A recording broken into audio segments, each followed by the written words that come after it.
Welcome back to the Freezing Bear office. Today I got another dose of Grammarly ads for you. They recently released a new ad and we're going to be checking it out. Have Grammarly decided to make better ads, or are they just going to keep on making the same shit? So this Grammarly ad is all about getting your tone right. So right off the bat, the only app this person has on their desktop is a Grammarly ad. Not Grammarly. On the desktop of their computer, the only thing they have is Grammarly and 2 unnamed files, which I'm sure are just used for work purposes. If you ever see anybody in the wild and their desktop only has Grammarly and 2 unnamed files, then you gotta run. Like, this person is not to be messed with. They probably have really heavy NPC vibes.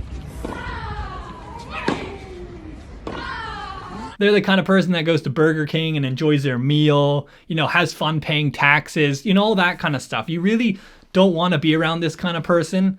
You know, they could end up corrupting you and then you could become an NPC from it. And that would be really sad because, you know, we already have enough NPCs in this world as it is.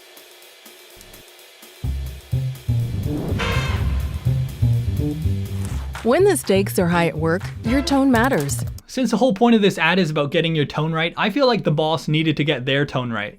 Because they just say need to double sales, which is a bit demanding. And you know, you got a whole team working for you. You want to show some respect to them so they don't jump ship and start working for Kellogg's or some other cereal company. Sorry boss, I'm gonna have to quit. I got a better offer at General Mills. They're gonna be paying me in cereal and in cash. So either the boss used Grammarly and it just did a bad job, or the boss didn't use Grammarly. But what confuses me most is how it says urgent from boss. Is that the subject of the email? Did the boss write urgent from boss as the subject? You get an email from your boss and the subject of it is urgent from boss, you know? That would be a bit weird. I may just be really dumb and there's a simple answer to this. You may be thinking I'm breaking this ad down too much. You know, I'm going too far in depth into this ad. But that is what Grammarly wants. They want you to do that because they put so many little things in their ads for you to dissect and check out, you know, that you would miss on your first viewing of the ad. They want you to watch it multiple times. I'm pretty sure they purposely leave enjoyable stuff in their ads so that way when I'm dissecting them, I have an enjoyable experience and don't like just completely go insane. I'm doing exactly what they want, you know? Just in a different way than how they'd prefer it, I think. When the stakes are high at work, your tone matters. Grammarly's advanced tone suggestions can help. Because when you write with just the right confident tone, you can meet any challenge to move your project forward. You also don't want to sound too confident to your boss though, because he's going to think, oh, you're going to easily be able to do it. And getting a 50% increase in sales can be quite challenging. So you don't want to make it seem like it's very easy for you, because when you fail, then the boss will be like, well, you said it was easy. What's your problem? Why didn't you get it done? So this is typical boss posture right here. Just a, come on, what are you doing? And that is when you have to go, oh, sorry, boss. You know, that was just Grammarly making me sound way more confident than I really was. You know, just throw Grammarly under the bus at that point. That's kind of your only option, and then just kind of beg for your job. It's like that scene from Diary of a Wimpy Kid when Roderick's explaining to Greg that you want to keep people's expectations of you low so that way you don't have to do as much work. Rule number 2, always lower mom and dad's expectations. And I think, you know, there's definitely some truth to that. You obviously want to seem like you're a good worker, but you also don't want to, you know, have too high of an expectation put on you because then it's easy to fail and then you can, you know, get fired and stuff like that. And you don't want that to happen. But at the end of the day, I don't work a real job, so don't listen to my advice.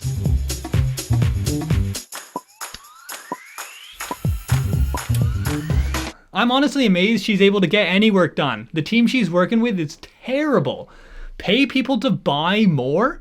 We want to increase sales, so let's pay all these people to buy more. That's not how a successful business works. You don't just pay people to buy your products. You pay TikTok influencers to hold your product. That's how you do it. That's how you become a successful brand. Everybody knows that. I also feel like maybe there's an easier solution that would allow them not to have to, you know, increase sales by a huge amount. What if they cut costs? What if they just got rid of these terrible employees they have that have terrible ideas? Just boom, they're gone. There you go. You're saving money on salaries already. And then she can just come up with the ideas herself.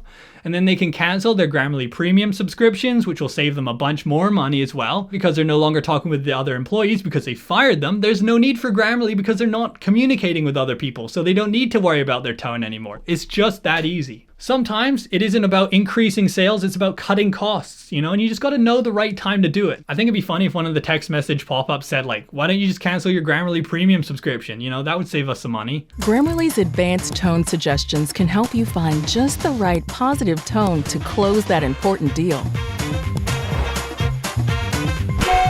yes. That was a really enthusiastic yes. I love that. That was great. It'd be so funny if Grammarly used like the Wii Sports guy in their ads. Nice approach. They always make closing deals in these ads look so easy. Just like, you will need a larger order to keep your shelves stocked. And then the other business is like, oh, sure, that makes complete sense. I'm going to buy it all. You're competing with Fruit Loops and, you know, the knockoff Fruit Loops and all those other cereal brands. Most grocery stores would be like, no, we're just going to buy this much. We'll see if it sells first. And then we'll take more of a gamble. You know, we don't want to end up with all this cereal if nobody wants to buy it. It's not just, oh, I'm going to send this company a convincing sentence, and then they're definitely going to buy more of our product. It's the same thing that Get Rich Quick ads do. They're like, oh, you know, it's so easy to make $1 million, you know. All you have to do is just this simple thing. Dial in this number into your phone.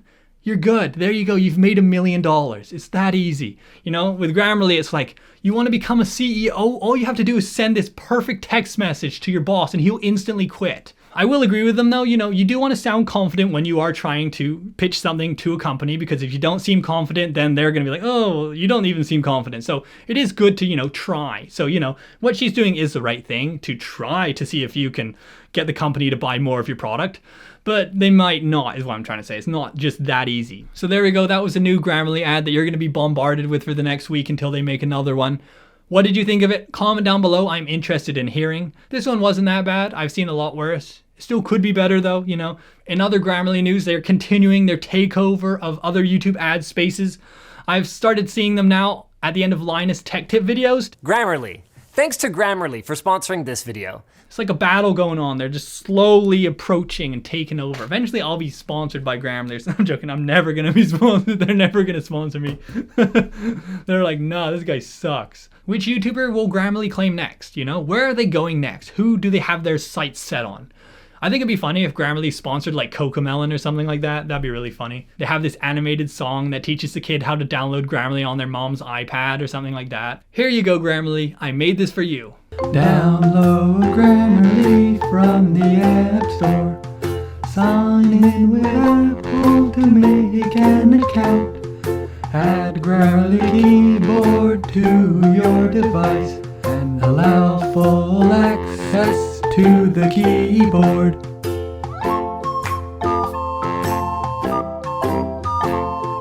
Ooh, that's a good one.